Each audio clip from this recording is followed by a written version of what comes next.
Hello students, आप सभी का मेरे YouTube channel spark success academy में स्वागत है।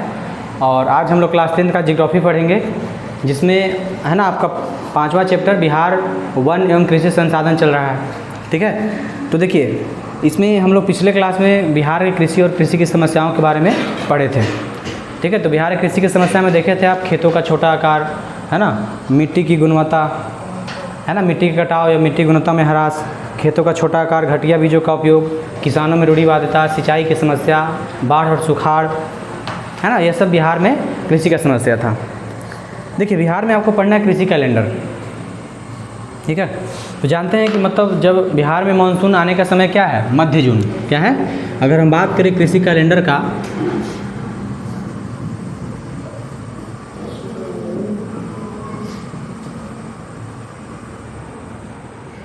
कृषि कैलेंडर का, तो देखिए बिहार में जो आपका है वह मतलब मध्य जून में जब मानसून आता है तो इस खेतों में हल चलाया जाता है। जानते हैं जुलाई में खरीफ फसल का बुआई होता है और अगस्त सितंबर में इसको फसल तैयार होने के बाद काट लिया जाता है और उसके बाद रबी का फसल लगाया जाता है और उसके बाद मार्च अप्रैल में रबी का फसल काटा जाता है ना। और उसके बाद गन्ने का तो जो जायद फसल है, गर्मा फसल है, कहीं कहीं खेती हो रहा है। तो देखिए ये आपका कृषि कैलेंडर था। देखिए अब यहाँ से आपका कृषि संसाधन खत्म हो गया, बिहार में जो कृषि खत्म हो गया। बिहार में कृषि पढ़ लिया, बिहार में कौन कौन सी फसल लगाई जाती है ना, धान, गेहूँ, मक्का, जौ, चना, ये सब जो है। उसके बाद अब पढ़ना आपको है जल संसाधन के बारे में। बिहार में जल संसाधन,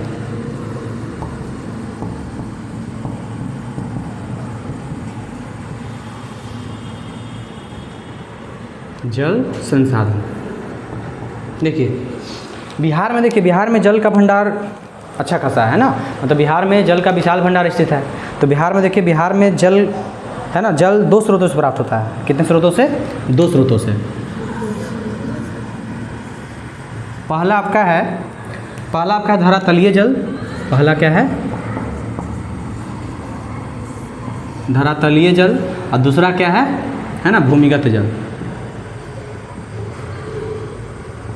भूमिगत जल। ठीक है, तो देखिए धरातलीय जल का मतलब इसमें कौन बना जाएगा? नदी आ जाएगा, नदियाँ, है ना, तालाब।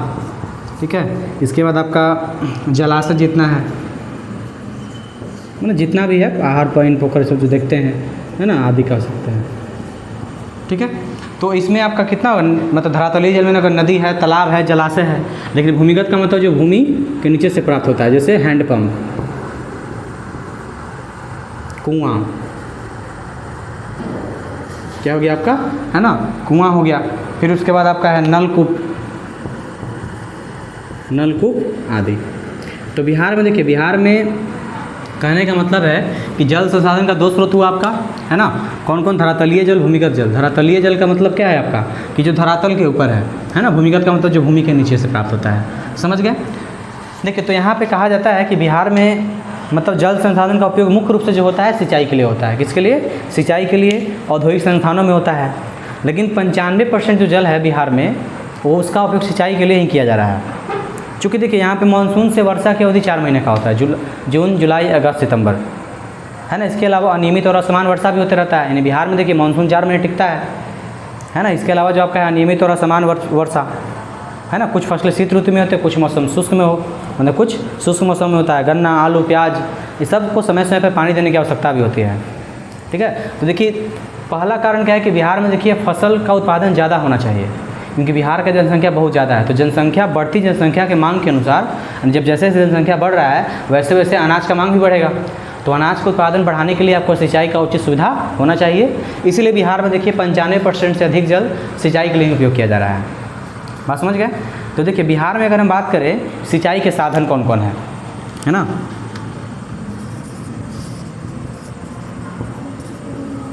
बिहार में सिंचाई के साधन, तो बिहार में अगर बात कीजिएगा सिंचाई का साधन का, ठीक है, तो बिहार में सिंचाई का साधन जो आपका है सबसे प्रमुख क्या है? नहर हो गया आपका। क्या है? नहर, है ना, कुआं, तालाब, नहर हो गया, कुआं हो गया, तालाब हो गया, नलकूप हो गया, आदि, है ना। बिहार में सिंचाई के जो प्रमुख साधन क्या क्या है? नहर, कुआं, तालाब, नलकूप, आदि। ठीक है। तो सबसे पहले देखिए इसमें हम लोग को पढ़ना है नहर के बारे में। किसके बारे में पढ़ना है? नहर। देखिए तो बिहार में सिंचाई के लिए जो सबसे प्रमुख साधनों में से कोई अगर सबसे प्रमुख है तो नहर है। क्या है? नहर। कहा जाता है कि बिहार में कुल सिंचित भूमि का, जितना भूमि सिंचाई किया जाता है, जितना सिंचित होता है उसका 40% यानी 40.63%, कितना परसेंट? 40.63% जो है आपका सिंचाई किससे होता है? नहर से होता है। कहाँ से होता है? नहर से। और नहरों का विकास सबसे अधिक मैदानी भागों में हुआ है ना, क्योंकि यहाँ पर समतल भूमि, मुलायम मिट्टी, विस्तृत कृषि क्षेत्र है ना, सतत वाहिनी नदी द्वारा जल की आपूर्ति होती रहती है ना। कहने का मतलब है कि बिहार में मतलब मैदानी भागों में नहर का विकास ज़्यादा है ना, मैदानी भागों में नहरों का विकास ज़्यादा हुआ है। और कुल सिंचित भूमि का 40.63% किससे सिंचित होता है? नहर से होता है। आप समझ रहे हैं ना, बिहार में नहर सिंचाई का सबसे प्रमुख साधन है। यहाँ पे 40.63% भूमि किससे सिंचित हो रहा है? नहर से होता है। लेकिन अगर हम यही बात करें उत्तरी बिहार की, सब दक्षिणी बिहार का कहानी है। उत्तरी बिहार में जो अधिकतर नदियाँ हिमालय से निकलने वाली है, और हिमालय से निकलने के कारण जानते हैं कि जो नदी हिमालय से निकलेगा उसमें सालों भर पानी रहेगा, पूरे वर्ष, है ना। लेकिन गंगा, दक्षिणी गंगा का मैदान देख लीजिए, है ना, यहाँ की नदियों में, नहरों में वर्ष भर जल नहीं रहता है ना। इसी भाग में नदियों द्वारा बांध बनाकर जल इकट्ठा कर लिया जाता है और आवश्यकता अनुसार खेतों तक, मतलब कहने का मतलब है ना, पानी पहुँचाया जाता है। समझ गए ना। तो बिहार में नहर एक सबसे प्रमुख साधन है। अगर देखिए, अगर हम नहरों के विकास की बात करें, है ना, नहरों के विकास, तो अगर हम नहरों का विकास देखिए तो बिहार में नहरों का विकास दो तरीके से पढ़ा जाता है ना। इसको यहाँ समझिए, है ना। अगर हम बात करें बिहार में नहरों के विकास का, नहरों के विकास, ठीक है, तो बिहार में नहरों के विकास की अगर बात कीजिएगा तो इसका विकास दो तरीके से है ना। एक आपका क्या है? आज़ादी के पूर्व, यानी जब देश आज़ाद नहीं हुआ था तब, यानी आज़ादी के पूर्व, और एक है आपका आज़ादी के बाद।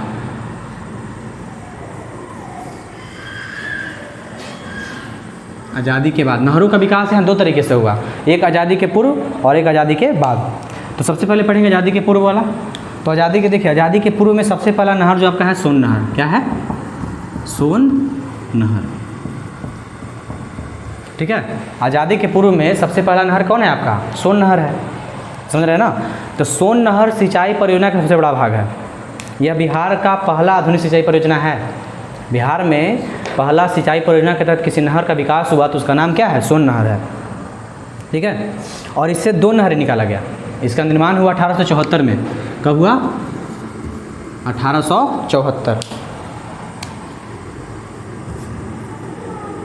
1874 में डिहरी में हुआ था। और इससे दो नहरें निकाला गया, है ना, पूर्वी पश्चिमी सोन नहरें। तो पूर्वी, है ना, एक पूर्वी सोन नहर और पश्चिमी सोन नहर। तो पूर्वी पश्चिमी सोन नहरें, इन नहरों के द्वारा जो होता है ना, भोजपुर, रोहतास, औरंगाबाद, गया, जहानाबाद, पटना के सूखाग्रस्त क्षेत्रों में इससे सिंचाई किया जाता था। इससे लगभग 4 लाख हेक्टेयर भूमि सिंचाई किया जाता है। कौन कौन जिला है ना? भोजपुर, रोहतास, औरंगाबाद, गया, जहानाबाद, पटना के लगभग 4 लाख हेक्टेयर भूमि पर। तो सोन नहर का निर्माण कब हुआ? 1874 में डिहरी में हुआ था। समझ गया ना। दूसरा जो आपका है आज़ादी के पहले के नहरों में, उसका नाम है सारण नहर। दूसरा क्या आपका है? सारण नहर। देखिए, तो सारण नहर का विकास 1880 में हुआ, है ना। इसका निर्माण कब हुआ था? 1880। कहाँ? गोपालगंज प्रखंड में। एक आपका है ढाका नहर। तीसरा क्या है?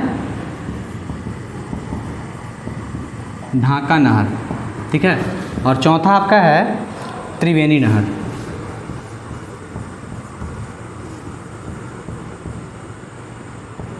त्रिवेणी नहर। बिहार में देखिए, बिहार में आज़ादी से पहले आपका यही 4 नहर है। सोन नहर जिसका विकास 1874 में हुआ डिहरी में। सारण नहर 1880 में। और एक आपका है ढाका नहर। तो ढाका नहर जो है ना, इसका लंबाई 30 किलोमीटर मात्र, ठीक है। ये आपका ज़्यादा इम्पोर्टेंट नहीं है, ठीक है। एक आपका है त्रिवेणी नहर। तो त्रिवेणी नहर का निर्माण हुआ पश्चिमी चंपारण में 1903 में। कब हुआ? 1903 में, भारत नेपाल की सीमा पर, है ना। भारत नेपाल के सीमा में त्रिवेणी नामक स्थान है जहाँ से गंडक नदी गुजरती है। तो गंडक नदी से अच्छा है कि इसको नाम उस जगह के नाम पर ही दे दिया गया, त्रिवेणी नहर, है ना। और इसकी कुल लंबाई 1.094 किलोमीटर है और ये इससे लगभग कहा जाता है कि पश्चिमी चंपारण जिले का लगभग 1.25 लाख हेक्टेयर भूमि का सिंचाई किया जाता है। तो आज़ादी से पूर्व 4 नहर आपका है, सोन नहर, सारण नहर, ढाका नहर और त्रिवेणी नहर। समझ गए। लेकिन अगर हम बात करें आज़ादी के बाद का नहर में, आज़ादी के बाद, तो आज़ादी के बाद 2 नहर आपका बना यहाँ पे बिहार में। इसमें आपका सबसे पहला जो है कोसी नहर, क्या है पहला, क्या है रहा इसमें, कोसी नहर। कोसी नहर भारत और नेपाल की सीमा पर है ना। कोसी नहर कहाँ है, भारत नेपाल की सीमा पर है ना। हनुमान नगर के पास बांध बना करके 2 नहरें निकाले गए, पूर्वी कोसी और पश्चिमी किनारे पर पश्चिमी कोसी, है ना। हनुमान नगर भारत नेपाल की सीमा पर जगह है, वहीं से बांध बना करके 2 नहरें निकाली गई, पूर्वी कोसी और पश्चिमी कोसी, है ना। पूर्वी कोसी की लंबाई 44 किलोमीटर है। इससे 4 नहर निकलता आपका है, मुरलीगंज नहर, जानकी नहर, पूर्णिया, अररिया, इस तरीके से। और पश्चिमी नहर भी आपका है ना। तो टोटल इसका देखिए कहा जाता है कि इसका उप शाखा सहित 3040 किलोमीटर लंबा है। इसके द्वारा पूर्णिया, सहरसा, मधेपुरा जिले का 6 लाख हेक्टेयर भूमि का सिंचाई होता है, ठीक है। और पश्चिमी कोसी लगभग आपका 115 किलोमीटर लंबा है। इसे दरभंगा जिले के भूमि सिंचित किया जाता है। बात समझ गए ना। तो आज़ादी का पहला कोसी नहर हो गया। दूसरा क्या आपका है, गंडक नहर। गंडक नहर, ठीक है। तो गंडक नहर का अगर हम बात करें तो गंडक नहर क्या है आपका, गंडक नहर मतलब जो गंडक नदी पर त्रिवेणी नामक स्थान पे 85 किलोमीटर है ना, वाल्मीकि नगर मतलब गंडक नदी पर है ना, त्रिवेणी नामक स्थान पे बनाया गया है इसको। इसका जो है 85 किलोमीटर फैलाव है। इसमें 743 किलोमीटर लंबा और 760 मीटर ऊंचा बांध भी बनाया गया है। इस बांध से कई सारी नहरें भी निकाली गई, पूर्वी तिरहुत है ना, पूर्व की ओर पश्चिमी तिरहुत और पूर्व की ओर सारण नहर इसी से निकाला गया है। समझ गए। तो गंडक नहर कहाँ बनाया गया है ना, त्रिवेणी नामक स्थान पर 85 किलोमीटर दक्षिण वाल्मीकि नगर के पास। यहाँ पे एक बांध बनाया गया जो 743 किलोमीटर लंबा और 760 किलोमीटर ऊंचा है, 760 मीटर ऊंचा है, ठीक है। तो इससे आपका सारण नहर से चंपारण, मुजफ्फरपुर, दरभंगा जिले का भूमि सिंचित किया जाता है। तो 2 नहर आज़ादी के बाद बना, कोसी नहर और गंडक नहर। अब देखिए बिहार में नहर के, देखिए नहर समझ गया ना, ठीक है। दो तरह से पढ़ते हैं इसको हम नहरों के विकास, आज़ादी से पूर्व और आज़ादी के बाद। सोन नहर आज़ादी से पहले है, सारण नहर है, ढाका नहर, त्रिवेणी नहर है। और आज़ादी के बाद 2 नहर मात्र बना, कोसी और गंडक नहर। इसके बाद देखिए नलकूप भी आपका है। नहर के बाद सिंचाई के लिए यहाँ पे दूसरा साधन क्या है, नलकूप, है ना। आज़ादी के बाद माने आज़ादी से पहले बिहार में नलकूप नहीं के बराबर था, लेकिन आज़ादी के बाद नलकूप का व्यवस्था कराया गया, है ना। और इससे 38% भूमि सिंचाई होता है बिहार का। समस्तीपुर है ना और सीतामढ़ी में नलकूप के द्वारा सिंचाई ज़्यादा होता है, समस्तीपुर और सीतामढ़ी। इसके बाद कुआँ, बिहार में कुआँ जो है मतलब लगभग जो आपका है ना प्राचीन काल से चलते आ रहा है। प्राचीन काल से सिंचाई का एक प्रमुख साधन कुआँ भी रहा है ना। लेकिन अब जो है कुओं से सिंचाई का काम केवल 2% रह गया, अब उतना कुआँ से सिंचाई होता नहीं है। एक आपका तालाब भी है ना, तालाब द्वारा भी सिंचाई, मतलब जो तालाब में पानी जमा किया जाता है उसका प्रयोग भी कभी कभी सिंचाई के लिए किया जाता है, कभी क्या हमेशा होता है ना। लेकिन यहाँ पे जानते हैं ना तालाब का सबसे प्रमुख मतलब कहने का मतलब है तालाब का सबसे ज़्यादा प्रयोग तो हम लोग धार्मिक अनुष्ठानिक कार्यों में करते हैं, संस्कारों में करते हैं, है ना। जैसे बिहार का जो सबसे पावन पर्व है छठ, है ना। छठ का अर्घ देने के लिए है ना तालाब का उपयोग किया, तालाब के पानी का उपयोग किया जाता है, ठीक है। तो इस तरीके से बिहार में मतलब कृत्रिम तालाब बना करके है ना, और मतलब ज़मीन खोद करके तालाब बनाना आसान होता है। यहाँ तालाब में मछली पालन, मखाने की खेती भी होता है यहाँ पे, है ना। तो तालाब से सिंचाई भी होता है, मखाने की खेती भी होता है, मछली पालन भी होता है। और पूरे भारत का अगर हम बात करें तो पूरे भारत में लगभग 9% भूमि ऐसा है जिसका सिंचाई किससे होता है, तालाबों से होता है। कितना परसेंट भूमि, 9%, ठीक है। इस तरीके से ये आपका हो गया, आपका क्या है ना, ये आपका हो गया सिंचाई के साधन के रूप में नहर, कुआं, तालाब, नलकूप। इसमें नहर वाला पूरा बात याद रखिएगा, ठीक है। देखिए इसमें एक छोटा सा क्वेश्चन पूछेगा है ना छठ के बारे में।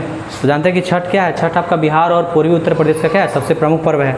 और यह पूरे वर्ष में 2 बार मनाया जाता है, समझ गए, ठीक है। तो आपका ये हो गया क्या, मतलब नहरों का विकास। इसके बाद भी अन्य भी साधन है जैसे झील, पोखर, कृत्रिम झील, ढेकू, पईन, आहर प्रमुख है। तो कहने का मतलब है बिहार में इन सभी के अलावा है ना पईन है, आहर है, झील है, पोखर है, बहुत सारा साधन है।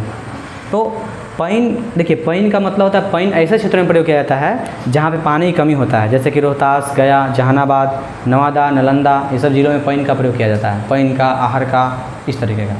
तो बिहार में जल संसाधन समझ गए होंगे, है ना। 2 तरह का जल, धरातलीय, भूमिगत जल।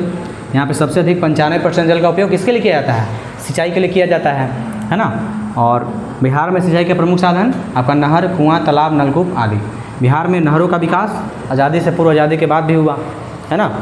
तो इस तरीके से आपका क्या है, बिहार में जल संसाधन, है ना, नहर के, और मतलब यहाँ तक पढ़ लिए, नहर, कुआं, तालाब, नलकूप के बारे में पढ़ लिए, ठीक है।